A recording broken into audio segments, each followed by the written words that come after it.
नमस्कार साथियों। Armed forces special power act यानी अपस्पा फिर से सवालों के घेरे में है। ट्विटर, फेसबुक और पूरे इंटरनेट पर इसे निरस्त करने की मांग हो रही है।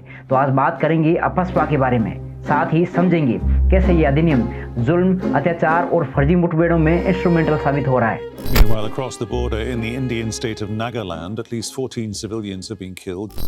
Ever since a rebellion against Indian rule erupted in Kashmir in 1989, at least 100,000 people have been killed. At least 8 human skulls and other skeletal remains have been found at a construction site in Imphal.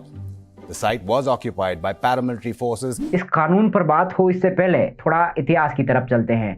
इस कानून की ऐतिहासिक जड़ें आपको मिलेगी 1942 में। जी, औपनिवेशिक यानी गुलाम भारत में उस वक्त के वाइसरॉय लिनलिथगो ने भारत छोड़ो आंदोलन को कुचलने के लिए एक कानून पास किया। कानून का नाम था armed forces special power ordinance यानी AFSP ऑर्डिनेंस 1942।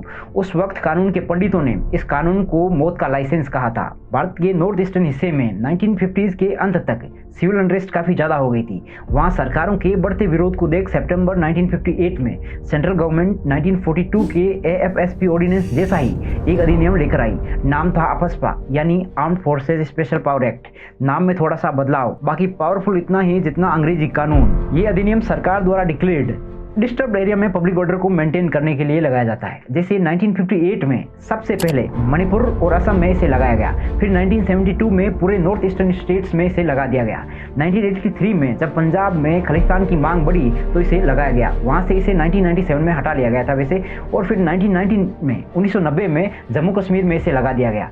थोड़ी टेक्निकलिटीज को समझते हैं इस कानून की। इस अधिनियम के सेक्शन 3 से गवर्नर यूनियन टेरिटरी की एडमिनिस्ट्रेशन या फिर सेंट्रल गवर्नमेंट किसी स्टेट के हिस्से या फिर पूरे स्टेट को डिस्टर्ब या डेंजरस घोषित कर सकते हैं। अधिनियम का सेक्शन 4 आर्म्ड फोर्सेस के सिक्योरिटी पर्सनल को पावर देता है कि उस डिस्टर्ब्ड एरिया में बिना वारंट के अरेस्ट या फिर सर्च कंडक्ट करवा सकते हैं। इवन कानून तोड़ने की स्थिति में कानून तोड़ने वाले पर गोली चलाने का अधिकार भी ये अधिनियम सिक्योरिटी फोर्सेस को देता है। आगे इस अधिनियम का सेक्शन 6 कार्रवाई करने वाले अधिकारियों को लीगल प्रोसिक्यूशन, मुकदमे या फिर किसी दूसरी प्रोसीडिंग्स के खिलाफ लीगल इम्यूनिटी प्रोवाइड करवाता है। यानी सेक्शन 6 कहता है कि अपस्पा लगे क्षेत्र में कार्रवाई करने वाले अधिकारी किसी भी कार्रवाई के लिए जिम्मेदार नहीं होंगे। वैसे हम इन सेक्शंस को देखें तो ये सेक्शंस उस क्षेत्र के नागरिकों के संविधान के आर्टिकल 21 और आर्टिकल 22 के तहत मिले फंडामेंटल राइट्स को लिमिट करते हैं। यह अधिनियम वर्तमान में जम्मू कश्मीर के साथ साथ नॉर्थ ईस्ट के कुछ हिस्सों में लागू है, लेकिन इस अधिनियम को लेकर लगातार कंट्रोवर्सी हो रही है। जैसे 1997 में एक केस हुआ, Naga people's movement of human rights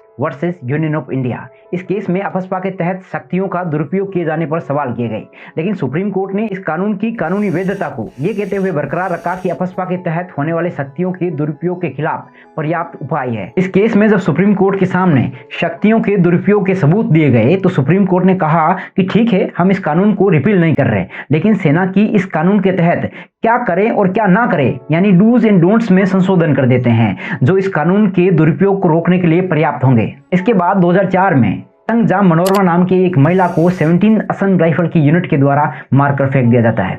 Manipur में हुई इस कस्टोडियल किलिंग के खिलाफ मासिव प्रोटेस्ट होते हैं। इन प्रोटेस्ट के दबाव में सरकार सुप्रीम कोर्ट के जज बीपी जीवन रेड्डी की अध्यक्षता में 5 मेंबर्स कमीशन इस अधिनियम पर विचार करने के लिए बना देती है। इस कमीशन ने अपनी रिपोर्ट में कहा कि अपस्पा के तहत मिली शक्तियों का बड़े स्तर पर दुरुपयोग हो रहा है, इसलिए अधिनियम को निरस्त किया जाना चाहिए।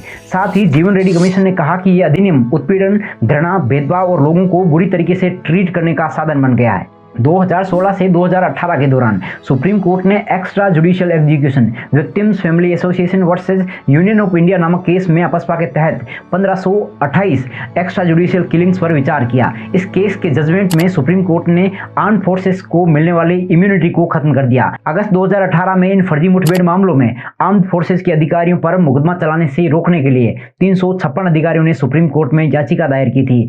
यानी फर्जी मुठभेड़ हो रही है और मामले सुप्रीम कोर्ट तक आ भी रहे हैं। इससे थोड़ा सा पीछे चलें तो हम देखेंगे कि सीबीआई ने मणिपुर में एक 12 साल के बच्चे मोहम्मद आजाद खान की हत्या के मामले में भारतीय सेना के एक कर्नल के खिलाफ एफआईआर दर्ज की थी। यह हत्या 2009 में हुई थी, जिस पर 2013 में जस्टिस संतोष हेगड़े कमीशन बिठाया गया था, जिसने अपनी रिपोर्ट में कहा था कि आजाद खान एक फर्जी मुठभेड़ में मारा गया था, जबकि सुरक्षा बलों ने कहा था कि आजाद खान की मौत आत्मरक्षा में की गई कार्रवाई में हुई थी। ये बात ठीक है कि लेट 1950s में नॉर्थ ईस्टर्न रीजन में बहुत ज्यादा अशांति फैल गई थी। नॉर्थ ईस्ट के साथ साथ साथ उन सभी राज्यों में जहां अपस्पा लगाया गया था वहां अपस्पा के माध्यम से शांति बहाल करने की पूरी कोशिश की गई। कुछ हद तक ये कोशिश सफल भी हुई, लेकिन इस अधिनियम को खत्म करने के लिए लगातार आवाजें उठ रही है। इसके पक्ष और विपक्ष में मजबूत तर्क दिए जा रहे हैं। जैसे इसके पक्ष में कहा जा रहा है कि ये अधिनियम उग्रवाद प्रभावित क्षेत्र में सशस्त्र बलों को बेटर ऑपरेट करने में हेल्प करता है, जिससे वहां लॉ एंड ऑर्डर मेंटेन रहता है और इस तरह इवेंचुअली ये देश की एकता और अखंडता को बनाए रखने में मदद करता है। अब इसका विरोध करने वाले लोग, राजनीतिक पार्टियां कहती है कि सशस्त्र बल इसका दुरुपयोग करते हैं। साथ ही अत्यधिक शक्तियां मिलने के कारण स्पेशल फोर्सेज असंवेदनशील हो जाती है, जिससे फर्जी एनकाउंटर और यौन उत्पीड़न जैसी घटनाएं समय समय पर हमारे सामने आती रहती है। अब आते कंक्लूजन पर। अक्सर अपस्पा को स्टेट ऑफ एक्सेप्शन कहा जाता है, लेकिन सवाल यह है कि अधिनियम के बनने के 63 साल बाद भी इसे एक्सेप्शन कैसे कहा जा रहा है। इस लॉ को इसीलिए लाया गया था कि सेसेशनिस्ट मूवमेंट, सेपरेटिस्ट मूवमेंट को रोका जा सके। अब दृष्टि के एक लेख के अनुसार कहूं तो पूर्वोत्तर के राज्यों में उग्रवाद में लगातार भारी गिरावट देखी जा रही है। जब वहां उग्रवाद कम हो रहा है तो अपस्पा जैसे ड्रकोनियन लॉ को या फिर मौत के लाइसेंस को जारी रखने का मतलब क्या है। मान लीजिए वहां ऐसी कोई छोटी मोटी घटना हो भी जाए तो वहां की पुलिस प्रशासन को लॉ एंड ऑर्डर मेंटेन क्यों नहीं करने दिया जा रहा।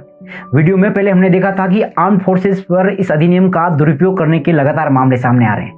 फिर जीवन रेड्डी कमीशन ने अपनी रिकमेंडेशंस में इस अधिनियम को रिपील करने को भी कहा था। यहां तक कि United Nations human right watch तक इसे क्रिटिसाइज कर चुके हैं। फिर 2014 में बीजेपी का यह चुनावी वादा था कि इसे रिपील किया जाएगा। तो अब सरकार को चाहिए कि अपस्पा को रिपील कर नागालैंड जैसे स्टेट में कॉन्स्टिट्यूशनल सैनिटी को रिस्टोर करें, क्योंकि इन राज्यों के लोगों के साथ ब्रुटैलिटी का हमारा इतिहास अच्छा नहीं रहा है। साथ ही जिस तरह हाल ही में हुई नागालैंड किलिंग्स के सर्वाइवर के इंटरव्यू से पता चला है कि आर्म्ड फोर्सेस ने बिना किसी चेतावनी के, बिना किसी रुकने के सिग्नल के लोगों को मरा है, वो डेमोक्रेसी के लिए अच्छा नहीं है। जाते जाते आपसे एक सवाल, क्या अपस्पा को रिपील किया जाना चाहिए? अपने जवाब कमेंट बॉक्स में जरूर लिखें। इस वीडियो में इतना ही। वीडियो पसंद आए तो वीडियो को लाइक करें, शेयर करें और ऐसे इन्फॉर्मेटिव वीडियोस पाने के लिए चैनल को सब्सक्राइब करके बेल आइकन दबा लें। धन्यवाद। प्रेम बना रहे।